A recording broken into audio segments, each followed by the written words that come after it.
अब 65 साल के जवान कहीं के बूढ़ कहीं बूढ़ कहते 65 साल के बुजुर्ग आदमी के जवान छोकरा बना के 51,000 रुपया के निकासी हो गई। एक ऊपर हुआ का कहें सबसे पहल का स्टेटमेंट तो उम्र बना दिया कि दोबारा बियाह और हो जाए। अच्छा सुनिए ना, हमरा बियाह तो कराते बा लोग हमार, जब 65 से 38 बना रेल गल तो बियाह न होता हमार, बियाह और कराओ तो किसान आदमी बानी, हमरा साथ ऐसा व्यवहार कर जाता। राशि तो खैया है ने। नमस्कार, हम बानी अमरजीत कुमार गिरी, रवा देखतानी भोजपुरिया झकोरा। आज हम पहुंचल बानी फिर से सारण जिला के मकेर प्रखंड के कैतुका नंदन पंचायत में, और यहाँ के नाम बाटे ब्रिज किशोर शर्मा जी। यहाँ के उम्र बा 38 साल कि साहब नानू 38 नहीं के हजूर, हमारी इंक्वायरी कल जाए 65-70 साल उम्र बा हजूर, लेकिन कागज पत्र और उम्र बताओ तो हमरा से मांगल जाए आइडेंटिटी कार्ड, हमार जन्म कुंडी मांगल जाए, हम लेके देते नहीं। कागज बार वाला हाँ सब बा, हमरा कागज अभी चल के हमरा के दे दी। हाँ दे हम मने रौरा हिसाब से और उम्र कितना होता? 65 से ऊपर बा हजूर, हम निपर आदमी बनी, उठा छाप। चली 65 से ऊपर और उम्र बना। चली ब्रिज किशोर शर्मा के का नाम है? हमारे नाम है हजूर ब्रिज किशोर शर्मा। अच्छा चले, ब्रिज किशोर शर्मा राउरे नाम बटे ना जी। भिखारी शर्मा रौरा पिताजी के नाम बा? स्वर्गीय भिखारी शर्मा और पिताजी जी। चली आगे बढ़ल जाओ।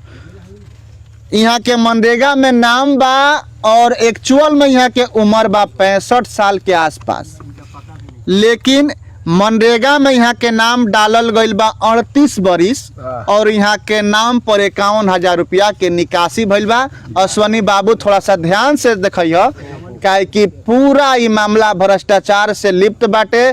पूरा देश दुनिया के थोड़ा सा बढ़िया से देखिए कि नाम आ जाओ, यहाँ के टोटल जौन बा रिकॉर्ड बाटे आ जाओ। यहाँ के स्वर्गीय पिताजी के भी नाम बाटे, यहाँ के नाम बाटे, और पूरा अमाउंट एक बार अश्वनी थोड़ा सा दिखा दो ताकि व्यूअर्स के जानकारी हो जाओ कि भाट मामला जौन बा कैतुका नंदन पंचायत के बाटे।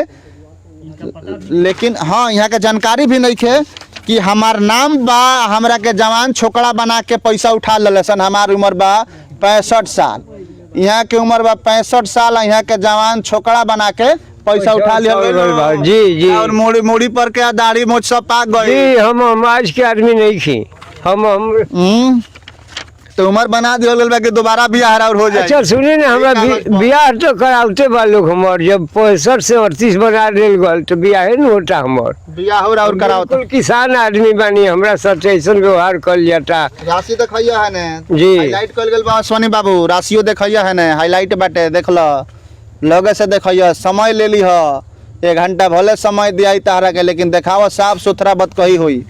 तो चली कैतुका नंदन पंचायत के बाद 65 साल के जवान कहीं के बूढ़ कहीं बूढ़ कहते 65 साल के बुजुर्ग आदमी के जवान छोकरा बना के 51,000 रुपया के निकासी हो गई। एक ऊपर हुआ का कहें सबसे पहल का स्टेटमेंट हमने के हम जानते नहीं कि हमरा नाम पर पैसा उठल भाई, तो बाद में मुहा मुही होके लागल है, पता लागल हजूर, नहीं तो हम कुछ जान नहीं कि हमार 38 साल की उम्र बा। हमार कागज देखल जाए हजूर, हमार 38 साल के बानी। चलिए अगर मान के चल जाए कि और 65 साल के उम्र बाटे, लेकिन 38 साल करके रौरा के फायदा दे दिहल गए रही, पैसा दे दिहल गए रही, तब नो हम तो कुछ जानते नहीं थे हजूर, ये काटना बनौनी या का उठौनी, हम तो कुछ जानते नहीं थे। निशान देला हम रहुए नो, हमारे आइडेंटिटी कार्ड बाटे, पहचान पत्र निशान देला लेके आयल होलो द्वार पर। हमरा भी कुछ नहीं लेके आयल हजूर, कुछ नहीं, हम जानकारी नहीं है। काम भइल बा, हम सब 2 नंबर काम, हम जानकारी नहीं। नाम हम और औंठा दे लगौलक के मैनेजरों का देनिहार के बोले हारी बा, हम जानते नहीं। माने नाम केहू के और के, अंगूठा के निशान केहू के और के। जी, हम जानकारी नहीं के। हमरा ढंग से अगर जांच होई तो सब भेद खुल जाई, सब खुल जाई। हमारे निष्पक्ष ढंग से अगर जांच बैठा के जांच कल जाए सब खुल जाए, भेद सारा जानकारी हो जाए कि हाँ फिंगर के करबा, आधार कार्ड के करबा जाए, हमारे फिंगर बाकी नहीं। बिल्कुल इतना जांच के विषय बा, लेकिन ब्रिज किशोर शर्मा जी के 38 साल कागज पर उम्र लिखता। बैंक के नाम स्टेट बैंक ऑफ इंडिया बा। चाचा बताओ तनी कि हमरा कोनो जानकारी नहीं खे एकर कि हमरा के 65 साल की उम्र से 38 साल की उम्र में बदल के और मनरेगा के मजदूर बनावल गईल बा। और मनरेगा के मजदूरी जौन सरकार के तरफ से आयल बा करीब 51,000 रुपया वो ब्रिज किशोर शर्मा जी के नइखे मिलल। यहाँ के पता तक नइखे कि हम मनरेगा के मजदूर बानी। जी नहीं खे, हमनी का कुछ पता नहीं खे। हाँ उठावल बा पैसा हमारा नाम पर।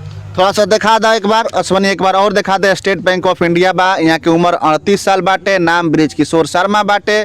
थोड़ा सा डिटेल्स दिखाओ इसलिए कि एविडेंस जरूरी बा।